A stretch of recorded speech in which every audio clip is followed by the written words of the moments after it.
Welcome to the Ruby Hour, a podcast produced by our company Ruby Riot Creatives. We specialize in video production and content marketing, and we're based in Charleston, South Carolina. I'm Shelby Ring. And I'm Madeline Rager. This podcast is devoted to interviewing extraordinary people doing extraordinary things and nuggets of wisdom that they've learned along their journey. Also, just want to give you a heads up, we have potty mouths and we're talking about inappropriate things. Thank you so much for joining us for the Ruby Hour. I am your host, Shelby Ring. I am here with the amazing Haley Kelly. Haley is an amazing wedding planner here in town in Charleston. Here's her quick blurb just so you can get the who, what, where, when, and why. She's awesome. So Haley is the owner of Haley Kelly Events based here in Charleston that specializes in wedding planning. When Haley isn't behind her computer dreaming up wedding design or on the phone with vendors discussing logistics, you can find her and her husband at Graft. If you've never been there, it's freaking awesome, with a glass of wine in hand at Orange Theory or with her two kiddos at the beach at Sullivan's. Her work has been published in Martha Stewart Weddings, Ruffled, and Charleston Weddings. Haley, thank you so much for taking the time to come, hang out, talk some shop. Oh my gosh. So let's see, are you from Charleston?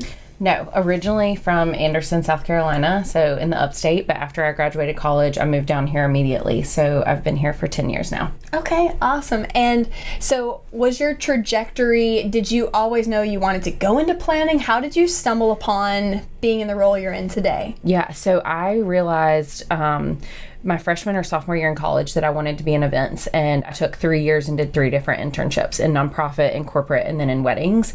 And my wedding internship was in San Francisco for a summer, so it was easy to kind of fall in love with weddings. So really what got it started is I'm not a school person. I don't love classes. I don't love tests. And but I love being involved. I was vice president of my sorority. I was student body president. So I really quickly realized that I wanted to do something around people. My cousin's wife actually was in hotel events. Okay. And when she started telling me about that, I was like, events, like you can make money doing events. And that's when I really started thinking about it and kicked off those internships to figure out what I liked. Oh, that is so cool. Did you have any particular moments when you were in San Francisco, like any cool events that still stand out to you to this day? Yeah, so one we did at the Museum of Modern Art, I believe, and during the event they were having a Chihuly showcase. Oh, the glass. Yeah, with the big starburst. And from that moment, it was really cool. The person who I worked for, they didn't know that Chihuly was going to be there because the installations changed out every few months. And so the big like yellow starburst was in the background of the ceremony. And just kind of dealing with that and seeing all of that go down the week of, figuring out how we were going to change the angles of the ceremony, and then embracing the Chihuly installation was part of like, I loved like that stress and getting through it and the clients being so happy. So yeah, that would be like bucket list status to be able to like document. That sounds insane. Oh my gosh. So paint me a picture of, all right, you got how many little ones? 2. Okay. Yeah. What are their ages right now? Older girl 3. Okay. Younger boy 20 months. Okay. So they're exactly 18 months apart. Oh, that's perfect. How do you balance, like, what's your world look like from having babies into like balancing all of it and still having a thriving business? Yeah, that's hard. So I am an only child. My husband's an only child. So having more than one kid was like a big adjustment for us. Having kids in general is an adjustment. But before I had kids, I could leave the house without any questions. We could go on a date night. I could sleep in. So a lot of big changes. Now I don't get as much sleep, and I wonder where all the hours go in the day, even though I'm up from 6 a.m. until midnight most days. So yeah, it's been hard. But I think after having my second, I realized like I needed to put myself first and make sure that I was happy. And so, I found Orange Theory, and that was great. So, today, for example, I was up at 5:45. I went to Orange Theory at 6:15. I was back at home. My husband was getting the kids up. He then left. I took the kids to school, came home and showered, got to my office for a couple of hours. Now I'm here then I go pick up my kids. So it's just, Yeah. it's a rush every day, and it's also kind of Groundhog Day, the same thing every day. That is awesome. Yeah. No, it's like when I hear, like, I don't have any babies yet, Yeah. but to hear friends that are balancing all the moving parts, it's like you were like a conductor of a symphony to Yeah. just like keep your world in check. Yeah. That's like crazy. How has that shifted with with managing clients and doing wedding days, and like you're thinking of all of these details that go into these weddings and balancing the details of your personal life. Like, Yeah. how does that work for you? I think when you have kids, for me, it has made me realize that I don't need to take on every client that calls me. And it's more about quality, making sure that relationship is the right fit for me, and clients that respect me having kids. Like now, if I have, I let my clients know this summer, I was like, I have 1 week left with my kids before school. Like, I'm kind of be out of touch. All of their responses were like, oh my gosh, have so much fun. Where in the past, it may have been, okay, well, when will you be back? Or, so I think now I take on way less clients. I don't do a ton of weddings a year. And then also, like, when I have a event, my husband is so supportive. So, like, he knows that I am kind of unreachable for a few days, and he really takes on taking the kids to school and all of those things. We also are lucky, and both of our sets of parents live here, so that's they awesome. help a lot. So that's great. And I think just kind of what's the word, compartmentalizing things. So like when I'm with my kids, I'm with my kids. When I'm working, and really separating the two. So before I get to open my laptop, I'm mom. This morning I forgot I also went to the grocery store to get pumpkins for their class, at 6:30. So so just kind of compartmentalizing the two. Oh, that's awesome. Yeah. And that's like so inspiring to hear, of like finding the balance. And I love one of my girlfriends that, she's going 90 miles an hour in a given moment. And she's like, it's all about having quality moments more than just the sheer, like the mom guilt of like, oh, well, if I'm doing these things and then I have to shift gears, but being like, no, it's like being present, like you're saying, compartmentalize. I'm with my kids. Okay, now I'm shifting gears. I'm with work. Right. Right. That's awesome. Do you have any pets? We do, but he's currently living with my parents. We're moving. He's on the back burner. He tore his ACL, and so now he's living the beach life out at Sullivan's and really enjoying it. But we'll get him back eventually. He's on sabbatical. Yes, I love it. And so I love that your roots in the wedding industry and in the hospitality industry here in Charleston run deep. You have been in business in the wedding world since 2009. Like, that's awesome. What has your journey been like, shifting from, I'm hesitant of if we should say Patrick Property. Are you in good terms? Yeah. Okay, cool. Okay, so with your roots running deep in Charleston, where you are, you worked with Patrick Properties all the way back in 2009. So you're like an OG in the field of like wedding vendors and knowing the different spaces here in town. Tell me about that journey of like finding your, that experience. So I graduated college, and it was in 2009. No jobs were available anywhere, and so I actually went to culinary school and got a skills degree in culinary, and then I started as a server at Patrick Properties. Okay. So I was like, I'll do anything.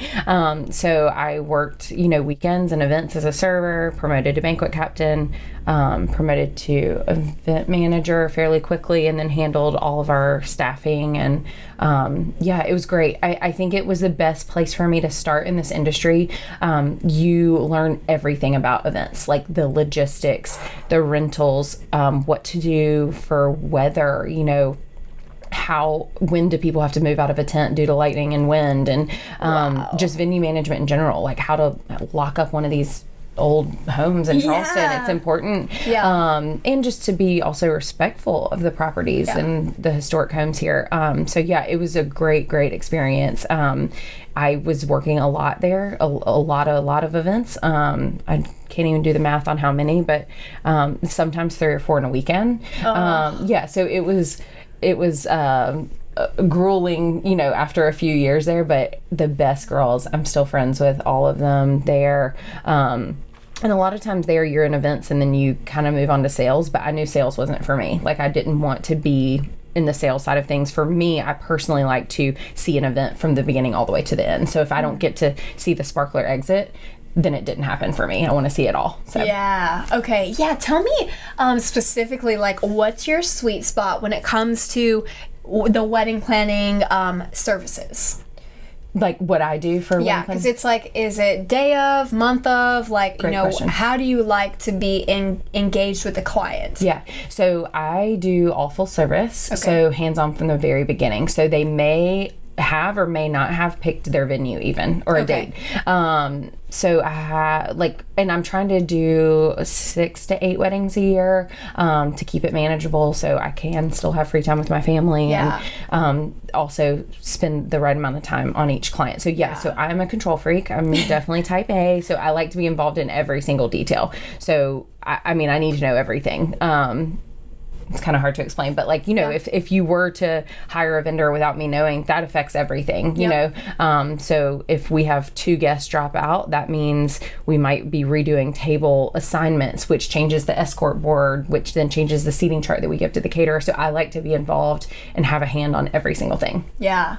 No, that's so awesome. And I mean, our wheelhouse being in wedding videography, there's nothing better than the control freak wedding planner, because it's like everyone gets to be at ease. It gives all of the guests, including the bride and the groom, permission, as well as the mother of the bride and, the mother of the groom, just everyone that wants it to be amazing and come together to know that they're in good hands and that all of those details are totally ironed out is like beautiful. And for us, we're able to know that if we're, eating, or if we take our moment to have our vendor meal, that like speeches aren't going to kick off. It's like so nice to be able to work with that like fluid energy that, someone that does think of things start to finish. That's it's a love language to us. I love that one of the mantras or sort of a belief that you like to go by is this concept of, instead of fake it until you make it, be it until you are it. Yes. So I heard that, funny enough, from a group in Charleston that I've gone to a few of their events called the Champagne Society.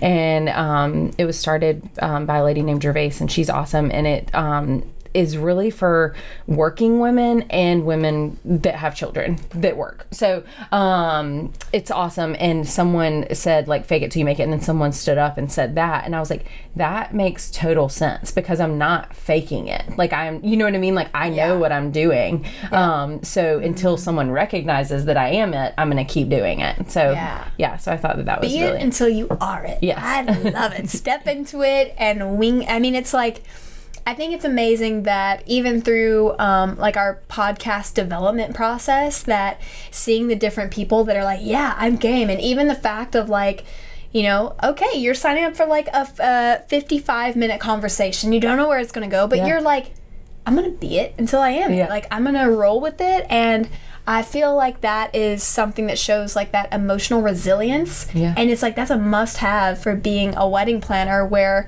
it's like, it's your job to like, you're steering this ship and like making sure that everything feels seamless, and you're doing it with a smile on your face, right? Right. Always. I love it. So one thing that you've mentioned is your happy place. Tell me about, what is your happy place here within driving distance? Yes. So within driving distance, our favorite place to go is the Ritz-Carlton in Amelia Island. It is such a cool area of town. It's in Fernandina Beach, so it's like between Florida and Georgia, but this is on the Florida side. And it's my husband's parents started going a long time ago for their honeymoon, or not their honeymoon, I'm sorry, their anniversary every year. And we were down for a friend's wedding on Cumberland Island, which is a really cool small island where JFK Jr. got married. And so then we went to the Ritz to meet them for dinner, and I was like, I'm never going anywhere else. And since then, when I was with the Charleston Bride, I had a wedding there at the Ritz, and it was amazing. They have always just treated us so well, and I feel like you're so taken care of. We went to our Babymoon there, which is a thing. Yeah. You get to pick where you're going and you get to like have fun. Yeah. So like when we arrived, they knew I was pregnant. My husband told them, you know, that I was craving, I think, watermelon at the time. And they had like iced watermelon in our room every night. They had like toys for our baby to take home. It was great. So anyways, they take really good care of us. Their spa is amazing. Now that I've been back, not on a baby moon, their drinks are amazing. So it's just one of my favorite places. Oh my for gosh. sure. Wait, what is a baby moon? I have never heard this until this moment. I need to know. Yeah, so baby moon is where you kind of go off as a couple one last time before the baby's here. So for us, we wanted to go somewhere driving distance. We waited until we didn't get one for our second baby, I don't think. Okay.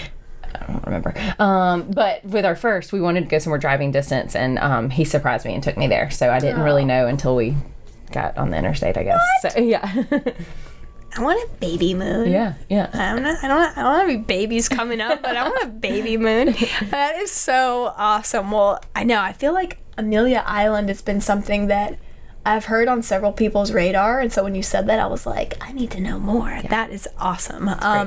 Tell me about that, you know, you've shared, okay, so, you know, you grew up, you were an only child, and you mentioned this thing of you can be assertive, but you hate conflict. And I love that because I feel like that's something for me. It's like to know, especially being a leader and having a business, there's those moments where we have to step up and yeah, it's not comfortable. So what are some things that in your own mental toolkit that have helped you step into that maybe easily, or like what are things that help you strengthen that muscle? Yeah. So for me, I think one of the things I will say I'm good at, I guess, is I like to get in the wedding world information to everyone. Like I'm like, here's your timeline, here's your layout, here's the details.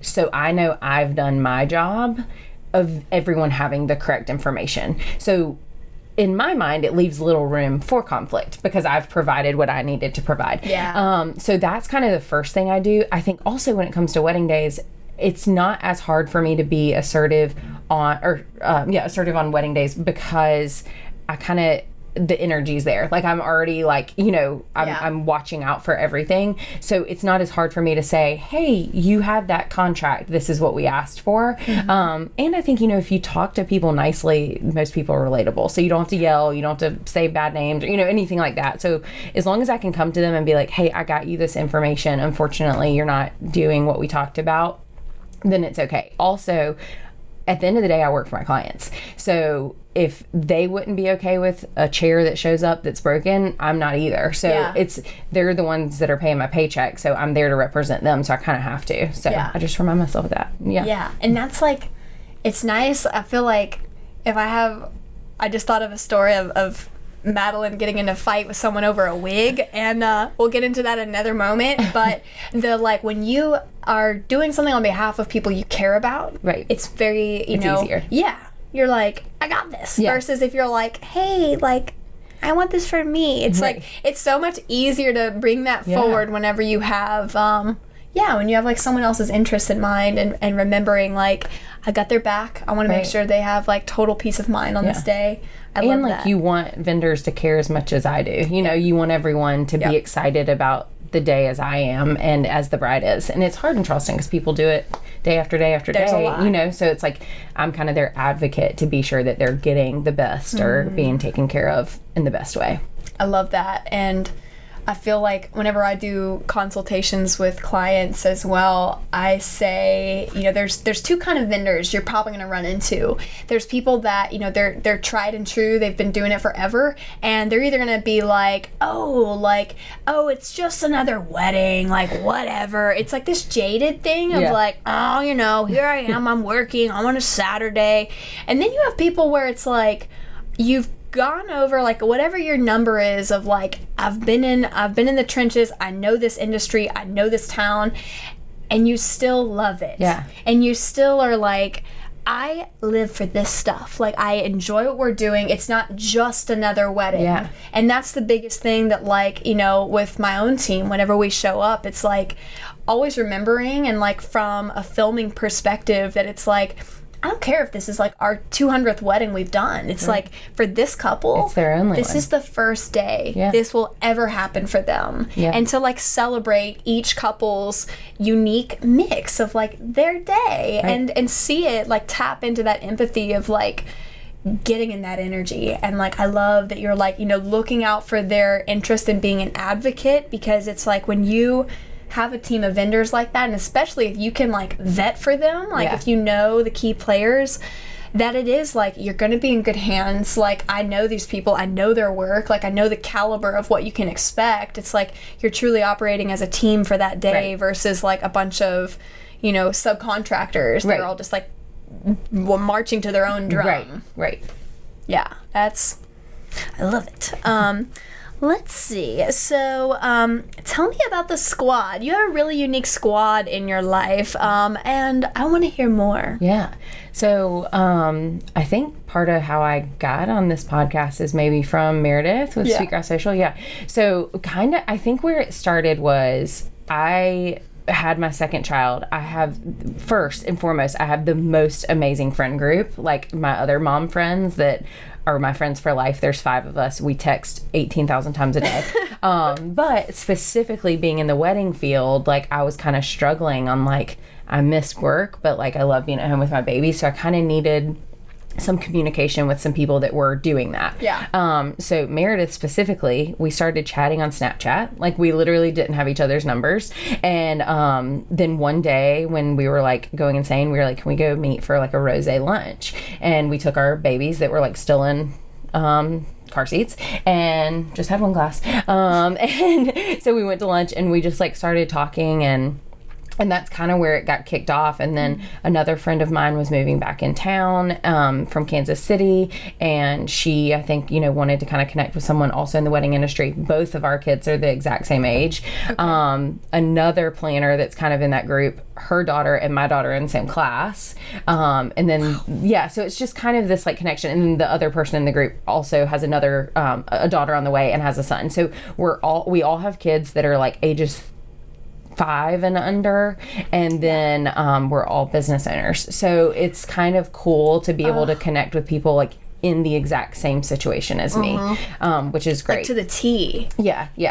So it's you know, we get to talk about like kids and potty training and, you know, all of that. But then on the flip side, I can be like, hey, so when you file for these taxes, like, what do you do? And they're able to like help me out and answer some of those questions and, you know, non-judgmental and like really kind of walk me through things, which has been amazing. So, I mean, I feel like that's the way things were supposed to be, like back in the old day. You know, you're like that statement of it takes a village, right? And it's like, all right, so you know, maybe a lot of us have careers now, and like where's that camaraderie, right, of being like, oh, like what technique are you using for potty training, and like how can you help me rise like with understanding what to do and how to grow my business. That's like awesome. And how often do you guys do you get together physically? Yeah. So usually I would say like once a month we try to get together, whether it's for dinner or whatever, and we sometimes even come with like bullet points to talk about. We're like you know, and then we'll text. Well, and if y'all are all a bunch of planners, of course you're gonna come with like someone's the secretary. Yeah. Oh my gosh. I love it. One of the things that you mentioned whenever we were doing our onboarding questions is that one of the biggest challenges that you've faced is launching your own business. And now I love this topic, and I'm a big advocate of like, you know, sharing what was that journey like, what were the things you weren't anticipating, and you know, tell me about that journey. So when I launched my business, I don't even know if I was exactly ready for it. It wasn't part of my plan.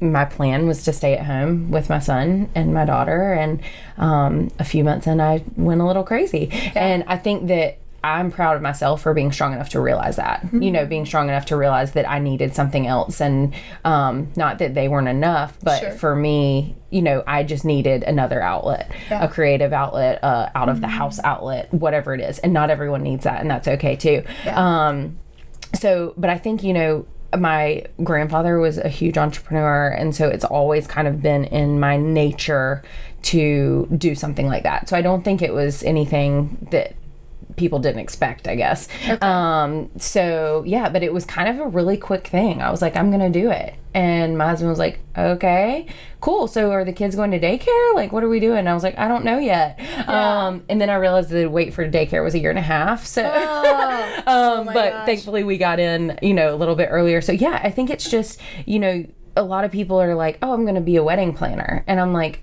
okay, like A, it's not that easy, but B, it's really not that easy being a business owner. Like that's really hard. And I am not that great at the taxes accounting portion of it. So learning all of that has been a lot. But I'm getting there day to day, and kind of talking about that compartmentalizing. I try to be like, okay, I work on business stuff when I'm at home. Like after the kids go to sleep, I'll open up my laptop and open up QuickBooks or, you know, whatever, and figure that out for a couple hours. And then in the office, I work mostly on day-to-day wedding stuff. So okay, so it's like business management, like the big picture stuff you like to do at home, like you know, like shift gears into website that. updates or yeah, on the business, and then in the office you're working in the business on day in day out. Nice. I like that. I like that. And what was something that, I mean, in terms of, because when I think about business, it's like, you know, we have our like sales, prospecting, marketing piece, and then it's like the infrastructure scaling, and then it's like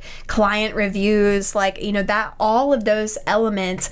Is there any part of that stands out to you in your own journey of, you know, did you learn something big that you weren't anticipating?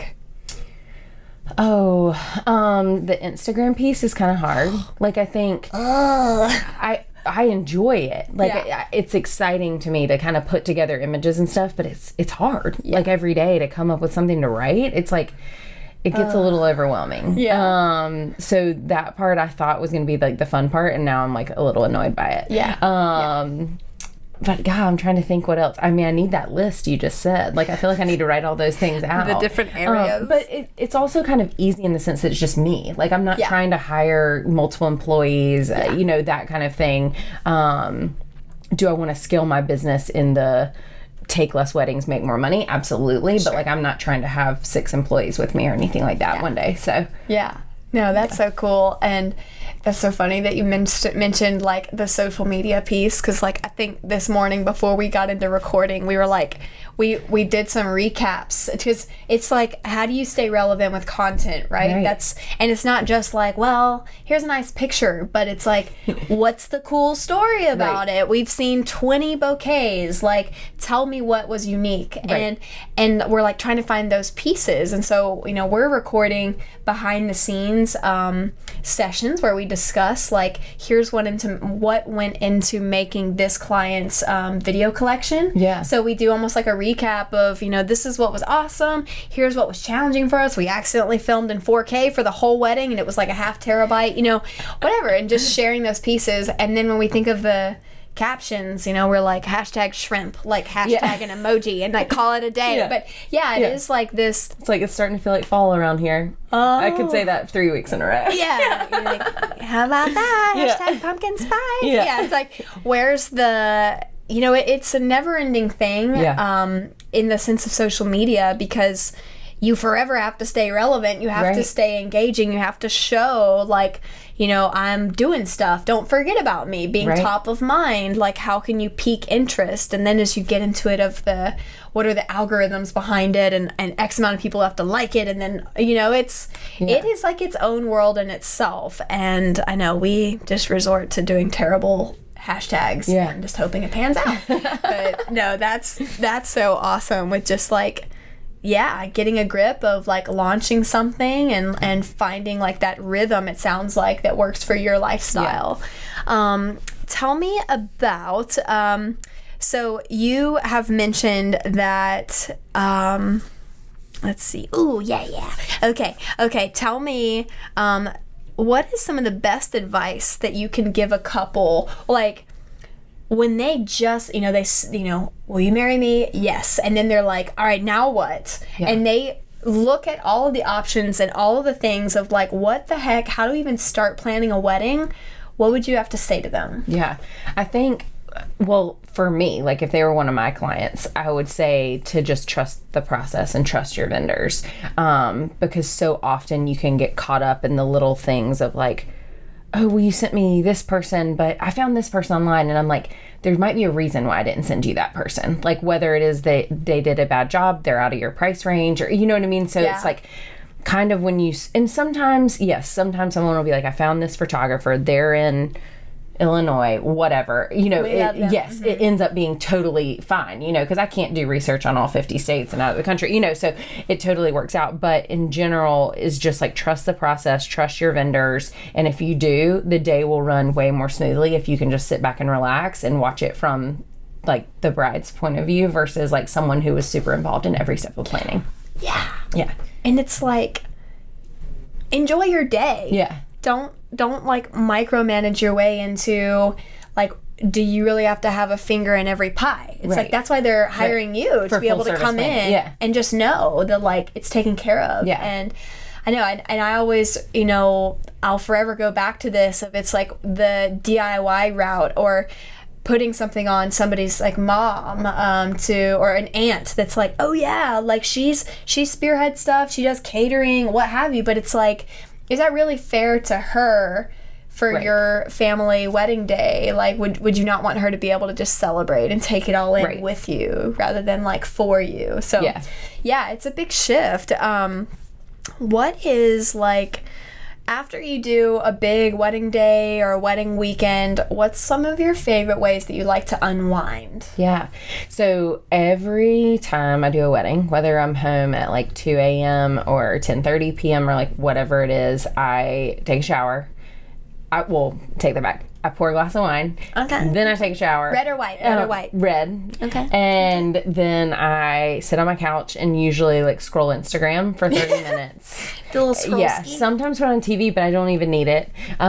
Just, you know, kind of look on Instagram. And at that point, I've probably been tagged in like 17 things. So I'm just like looking at, you know, kind of what happened that night. Yeah. I drink my glass of wine, go to sleep. And then usually the next day, my husband lets me sleep in. So like, he'll get up with the kids at like 7, so I don't have to be up that early, and then I'll wake up at like 8. And recently we've been like going to Sullivan's and drinking at home team. All the kids take a nap. Okay. We got some hooting in the audience over there. A little home team action. I love it. That's awesome. Yeah. What is like, tell me about a wedding that was either like unusual or it was like amazing or it was like it went really bad really fast. Like, what I always love like the behind the scenes stories. Is there any weddings that come to mind that are like, well, that happened? So one wedding that I can think of where I guess like the weather is always like when people are like, what's the worst part of your job? The weather. Always the weather. And really up until like, I don't even look at it until the Wednesday before because I'm like, I don't trust that it's not going to change. When it's 51%, I'm like, that's bullshit. Like, you never know. So I had one wedding one time where it literally rained the second guest got there, and we had to like open cocktail hour and like get everyone drinking, and then the rain stopped for 10 minutes, rainbow appeared, and it was just like magic, you know. And I'm like, ugh. And like everyone was like, did you pay for that to happen? And I'm like, yes. So that's always like when the weather changes for the better, it's always, you know, amazing. Like last weekend I had a wedding on Friday and Saturday was the worst. Yeah. So like little things like that, I think the weather, you know, if it turns out in my favor, that is for some reason what guests always come up to me and say. It's like, did you get this for them? Did you get the weather? I'm like, yep, I did. So halftime like rain woman, yes. half of it wedding planner. Yeah. But I would say usually like not very often do my clients ever even realize the fires that are put out, whether it's like a bridesmaid that's throwing up in the bathroom, the groom threw up in a bush, like, you know, those kind of things.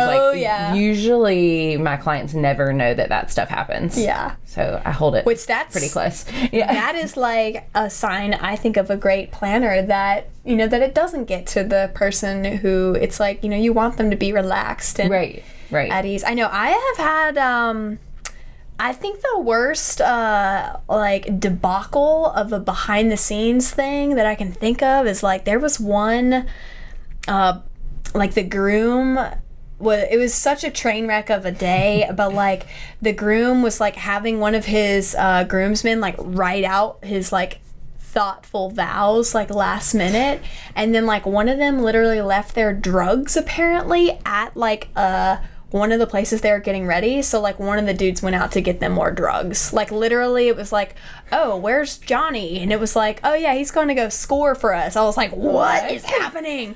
That wedding day got shut down early because there was people getting belligerent at the staff of the catering crew. It was, that was a... Sounds like a wedding I don't want to be at. That was a trip. That was one for the books. So no, it's like the goal is to make it seem seamless and flawless, and that you did provide those paid extra for the rainbows afterwards. No, that like it looks 100% in their eyes. Like in my eyes, I can point out things that go wrong for every wedding for sure, but in their eyes, 100%. That's so awesome. What do you feel like? How was your wedding day when you think back of like? What did you love about it? Yeah, so I loved everything. Like looking back, so I say there's two things I regret. I regret that I didn't have a bagpiper at the end of the ceremony. My husband and I went to Presbyterian College, so it's like a big thing there. Okay. And then I regret not having a live event painter. So those are like the two things that I wish that I would have had. But other than that, it was perfect. I mean, I think the cool thing about being a wedding planner is like I secretly get to like do every version of a wedding I would want to do. Yes. So like I don't have any lingering feelings of, oh, I didn't have that. Yeah, that's so true. Yeah, so... my wedding was great. I got married in the heat of July at Lowndes Grove. Okay. Yeah. And it was great. Melissa at a Charleston Bride, my old boss, was my planner. She was awesome. Their team was great. Every vendor that I worked with was amazing. Videography, photography, like everything was great. Flowers were great. No regrets. It rained on the morning of, and then it cooled down. But I'm a big believer in don't pick your wedding date because of the weather and because you can't control it, and B, like just roll with it. You know, if it rains, it rains. Like don't worry about hiding rain in the photos. Like get an umbrella, get some rain boots. It'll be cute. That's what you'll remember. So and I think one of our sweetest weddings this year was a rainy day ceremony. I mean, it was like they didn't get a tent and it was a beach wedding, so everyone looked like a drowned rat. Yeah. But they were like the drowned rat having the time of their life. Like, it, you know, it was just, there was so much emotion. And it was like, okay, if you're going to fuss and get yourself in a tizzy because you're so anxious about the weather being a certain condition versus like, if you come in with that mentality of like, yes, that would be great to like have my hair look perfect and immaculate, and regardless, I'm gonna be good. We're gonna be good. I'm marrying my best friend. I'm marrying, the love of my life, right? Yeah. But it's like, I like that. Just roll with it. Yeah. Don't get yourself some cute like polka dot rain boots. Glitter, glitzy girl. I'm trying to think. So you mentioned Lowndes Grove, and like we personally also love Lowndes Grove. Give me your 2 cents on maybe an overlooked wedding venue or just someplace that that you love working. Yeah. So I love Lowndes, obviously, because I got married there. I also live 2 blocks from there right now, so pretty convenient. But yeah, I think Lowndes gives like the best of everything. Like you're downtown, you're on the water, it's a plantation home, so it kind of offers all of that. Another place, I guess in Charleston, another place that I like to work is Runnymede. Okay. You guys are shooting with me there in March. So it's really cool. It's also on the water. It's this huge blank space, which is what I love. Like I love transforming a space, and you get married in one space, you go to cocktail hour and you're like, this is beautiful, and then you don't even realize that there's like a dance tent or a reception tent or whatever.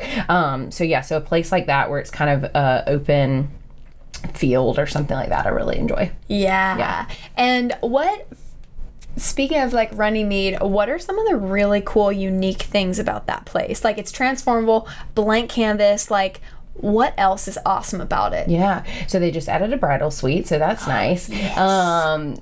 There's like ruins there, which is really cool. The chimney. Yeah. Okay. And then there's a lot of different options. Like, so I feel like you can never really look up and see photos and be like, oh, that's where the ceremony is, because there's 7 ceremony ideas, you know, Wow, like you can cool. really change up how you want to do it, which I really like. And they have a tent built in there. So Okay, cool. it's, you know, kind of included with the venue if you want to use it. You don't have to, but it's got flooring and a tent, which is like awesome, which I think is awesome. kind of takes some of that thinking out of it from the client. And the pressure too of if you're like, oh, do we have to, you know, it's just peace of mind. They have that you option have if that they want option. it. Right. Do they have a sweet spot of the, like, for guest count wise? Like, is it better for bigger weddings, or is it versatile enough you can really... Versatile, but it's definitely a big property. Cool. So, like, the wedding we're shooting in March is going to be, like, 250 guests. Yeah. And that's the hard part, too, about Charleston is there's not a ton of places that you can fit 300 plus people, you know? So I would say definitely larger guest count, but you could do smaller. Yeah. Yeah. I love that. Awesome. Yeah, Runnymede. That's such a great, you know, we're always thinking about what are the places, like, obviously there's places that are, like, heavily advertised. We all know, like, these are the places that you can get married in Charleston, but I love not that they're underdogs, but just they're overlooked places with big value adds. Yeah.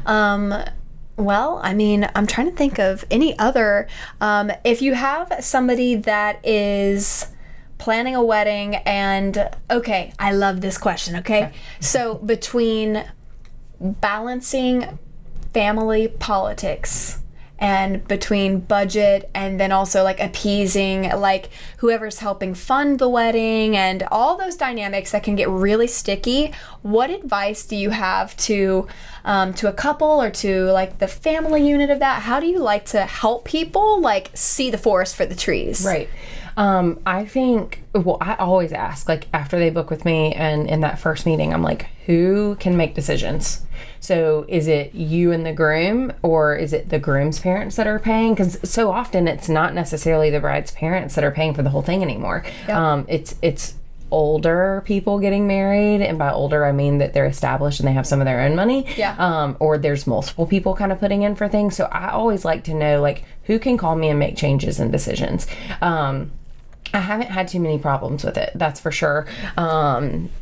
So yeah, I think as long as we're on the same page of like who's allowed to make decisions, who's the person I communicate with. Yeah. If dad calls me, can dad change his mind if you've already made up your mind? Who's got the veto power exactly. here? Who's the veto? And you know, honestly, I tell them to communicate. Like, you know, it's like y'all need to communicate because this is your wedding, and like I can tell you all day what I would do. Yeah. But if dad wants a nicer bourbon and you don't care about the bourbon, who's paying? Who, you know, like y'all have got to kind of figure out that decision. So yeah, they have to take some responsibility.